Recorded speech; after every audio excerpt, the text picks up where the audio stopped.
أعوذ بالله من الشيطان الرجيم. بسم الله الرحمن الرحيم.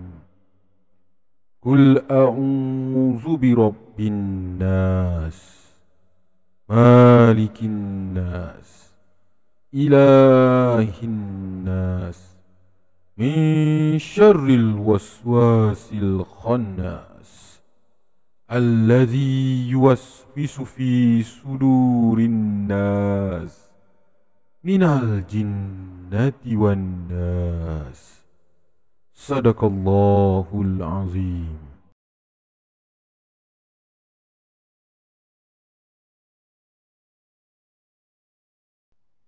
Selamat malam kepada semua para pendengar. Adakah anda sudah bersedia untuk mendengarkan kisah seram, misteri dan mistik? Mari kita bersama Acap si tukang cerita.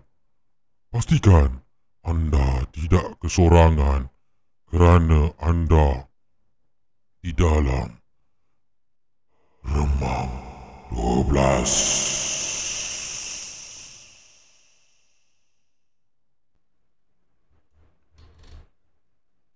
Serakah Hasad, bahagian pertama.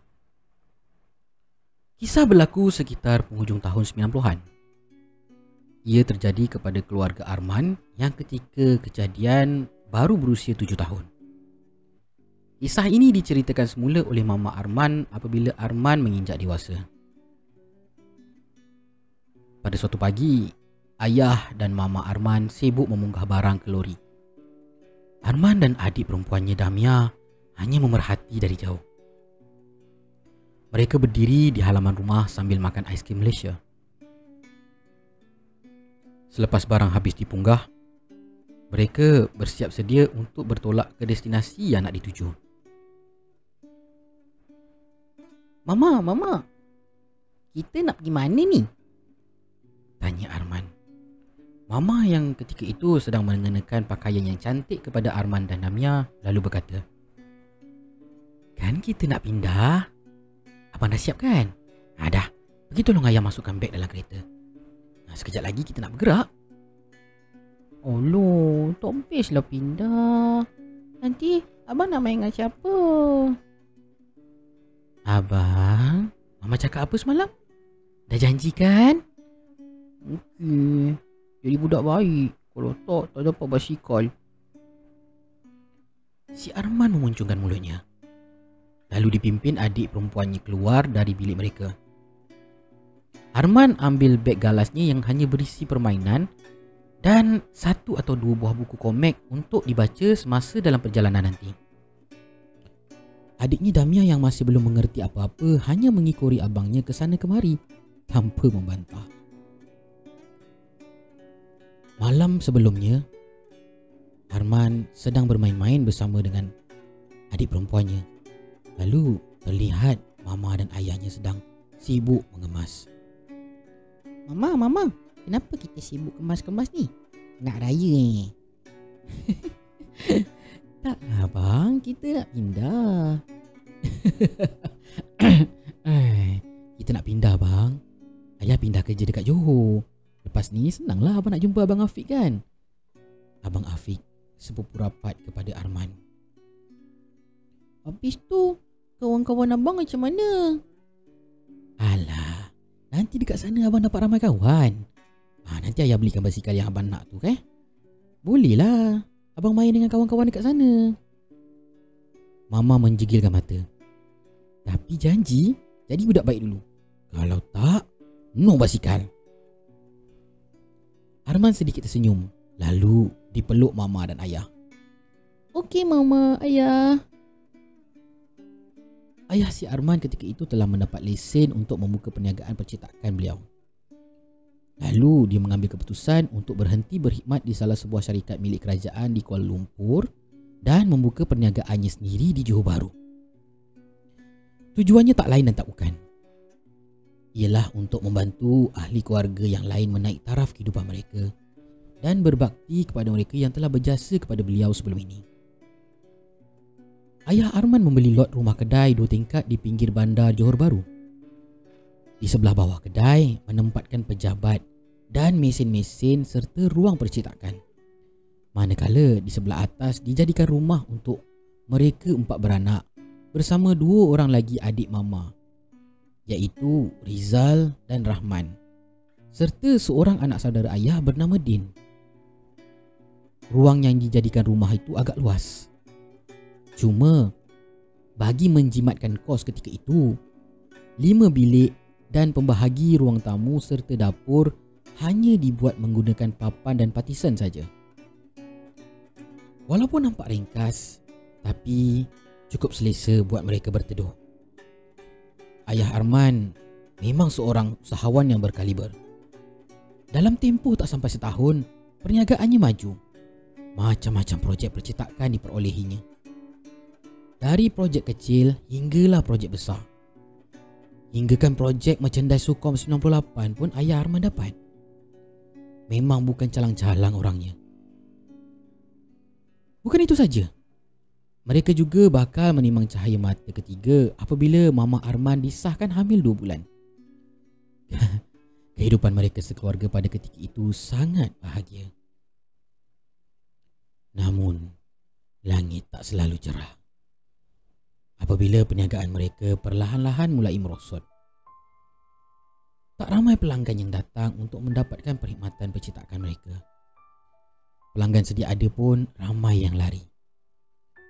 Mesin dan peralatan yang mereka gunakan seringkali rusak. Itulah yang menyebabkan produksi percetakan menjadi lambat dan menyebabkan ramai pelanggan lari. Boleh dikatakan peralatan mereka masih baru. Entah apa sebabnya, peralatan itu seringkali rosak. Di ruang percetakan, Rizal yang ketika itu sedang menghirup kopi di mesin potong kertas bersuara kepada Din. Din, macam mana kita ni Din? Tak banyak job ni. Tak masuk lah nanti. Aku nak kahwin ni lagi berapa bulan ni. Ketika itu Din sedang mengira stok kertas.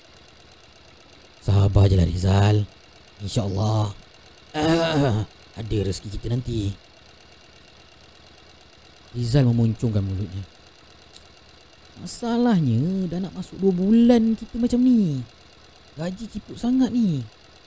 Dah lah perempuan minta hantaran 15,000. Tiba-tiba Rahman, adik kepada Rizal, masuk ke kawasan cetak sambil membawa 3 bungkusan nasi ayam.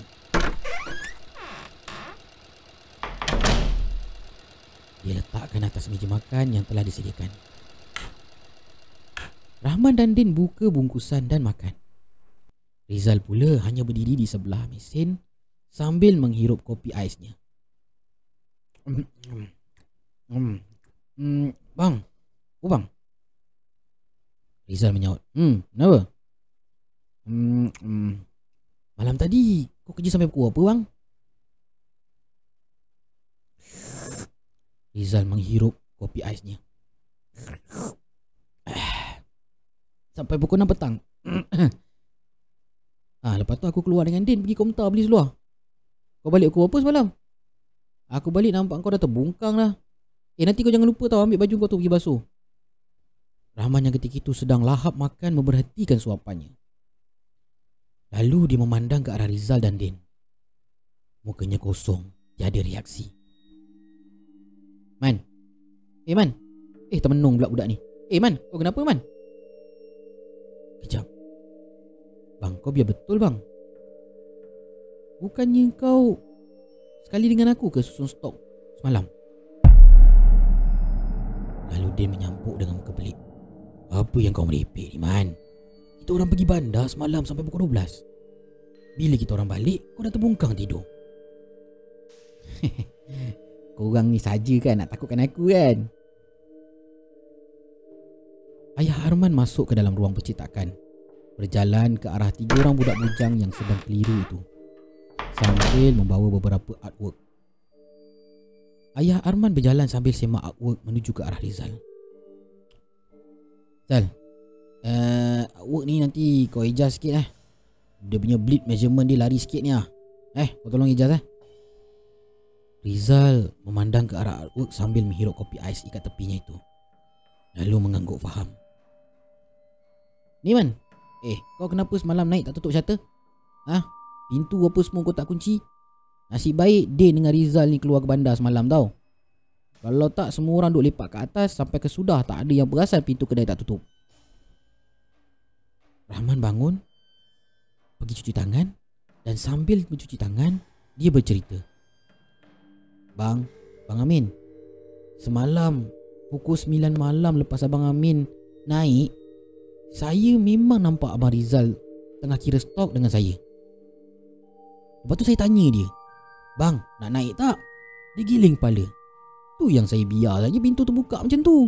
Kang terkunci kat dalam, Kang saya juga kena marah. Ya Allah Man, tak ada Man. Aku memang ke bandar dengan Din malam tadi. Ya Man, kau tak percaya tanya si Kasim yang kerja kat Mamak Ujung tu. Sebab balik dari bandar, kita orang singgah minum kopi kat sana.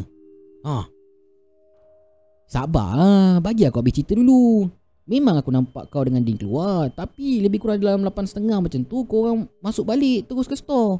Duduk betul-betul kat tempat Din kira kertas tadi tu. Semua yang ada di situ terkedu. Terdiam 1000 bahasa. Mereka saling berpandangan. Lain macam lah ni.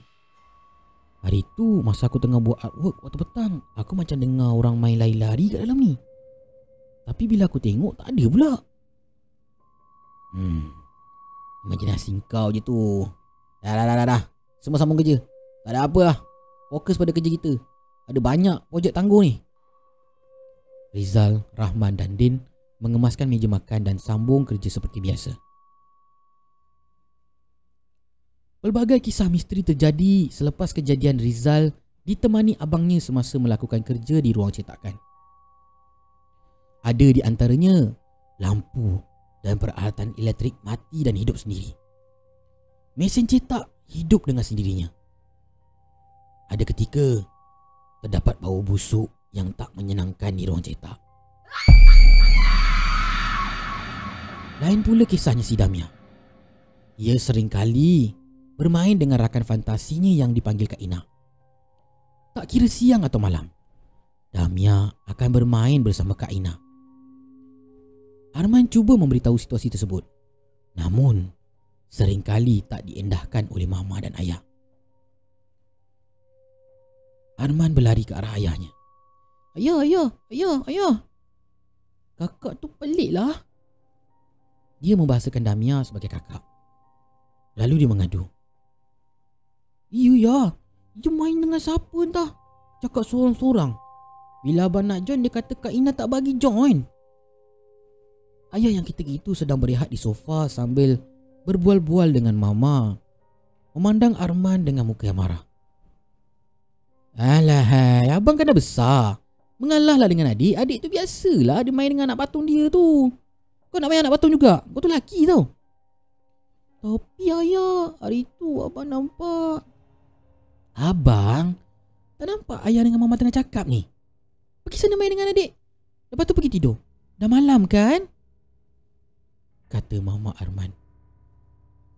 Arman pergi semula ke biliknya dengan muka yang hampa. Kata-katanya langsung tidak diendahkan. Pada suatu petang, lebih kurang 5 petang, ayah Arman terima panggilan dari pelanggan tetap beliau.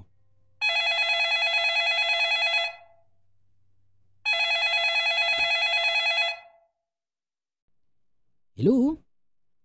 Ya, waalaikumsalam Tuan Haji Mansur. Ya. Alhamdulillah sihat. Nak datang kedai? Marilah, mari. Kemarin? Kak, kedai buka je Tuan Haji. Kami buka macam biasa kecuali hari Ahad. Hari Ahad memang kita tutup. Baiklah je. Apa je? Mana boleh macam itu. Dah seminggu tak nampak kedai kita orang tak buka. Adalah Tuan Haji, kami buka je. Okey, tak apa. Alright. InsyaAllah. Malam ni lepas solat isyak kita jumpa di warung Ajib. Okey. Baik Tuan Haji. Baik. Assalamualaikum. Waalaikumsalam. Ayah Arman termenung memikirkan perkara tersebut sambil mengurut-urut bahunya. Beliau hairan. Kenapa perkara sedemikian berlaku kepada dia dan keluarganya? Sedangkan dia tak pernah kacau sesiapa pun.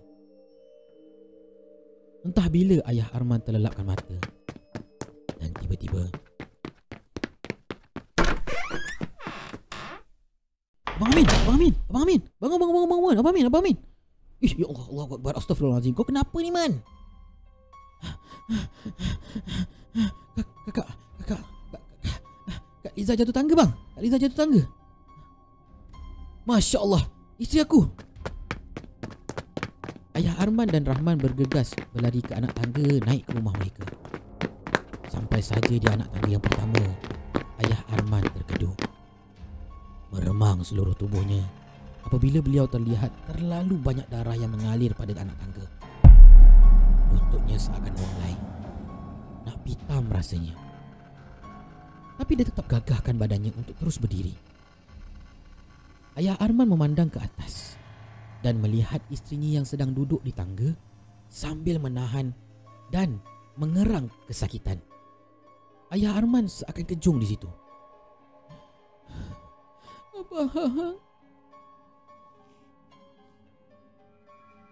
Abang, tolong Liza, bang. Tolong Liza. Sakit, bang. Sakit.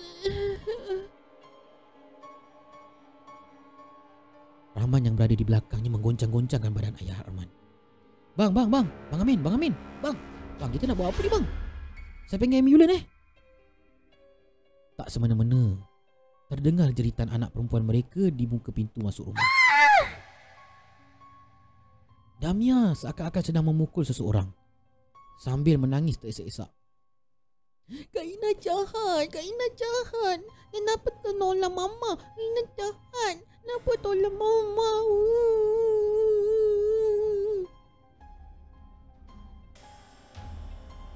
Arman yang ketika itu berada di belakang Damia memeluknya dengan erat. Kakak, kenapa engkau cakap dengan siapa ni? Kakak, meme dengan abang. Meme dengan abang, meme. Kena tu.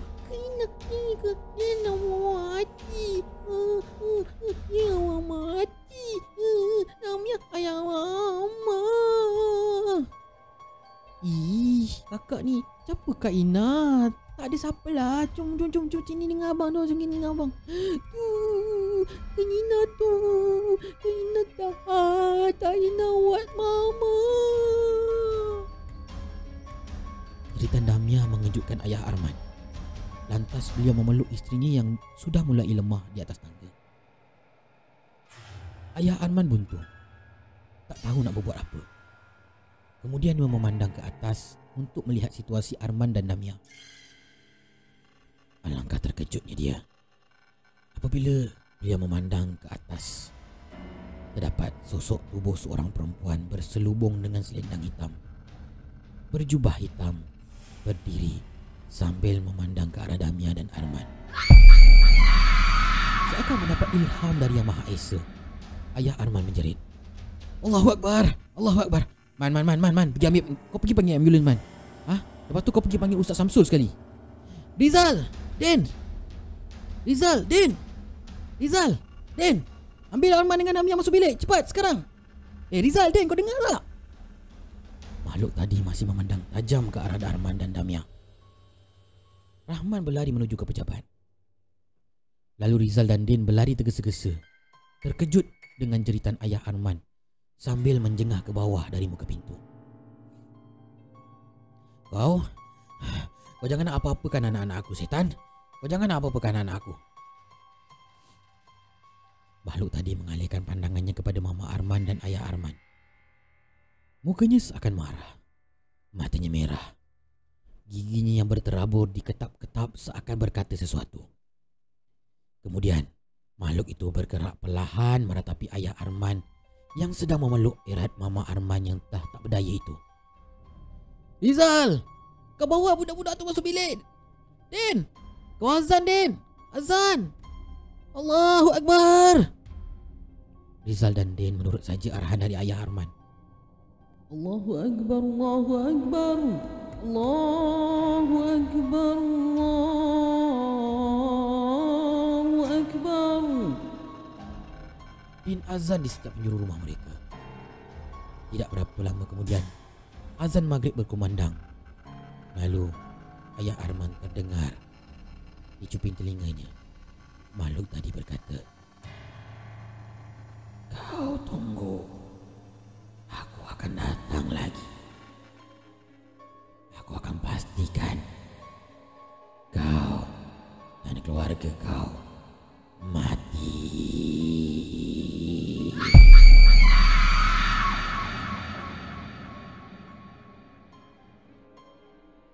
Perlahan-lahan lembaga yang ayah Arman nampak tadi menghilangkan diri. Beberapa minit kemudian ambulans pun tiba. Mereka membawa Mama Arman ke Hospital Sultanah Aminah untuk menerima perawatan. Setelah beberapa jam dirawat di hospital, doktor mengesahkan Mama Arman keguguran pada usia kandungan 5 bulan dan terpaksa ditahan di ward kerana Mama Arman tidak sedarkan diri akibat daripada pendarahan. Malam itu, ayah Arman menunggu Mama Arman di hospital. Letih benar rasanya. Sedih, pilu, dan berbagai perasaan bercampur baur. Perniagaannya hancur. Istrinya diambang maut. Anak-anak sudah mula diancam oleh sesuatu yang tak kesat di mata. Selepas kejadian itu, Din menghantar Arman dan Damia ke rumah maklum mereka di Skudai. Mujur, Arman faham akan situasi keluarga mereka. Cuma Damia menangis mencari mamanya. Rahman dan Rizal menunggu di rumah kedai ayah Arman, menemani Ustaz Samsul untuk melihat keadaan tempat mereka mencari rezeki dan berteduh itu. Sementara itu di hospital, ayah Arman terlalu penat. Beliau merebahkan diri di kerusi lobi hospital. Dan tiba-tiba, Assalamualaikum.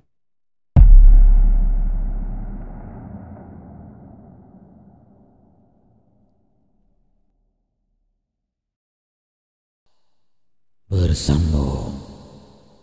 Nantikan Serakah Hasan part 2.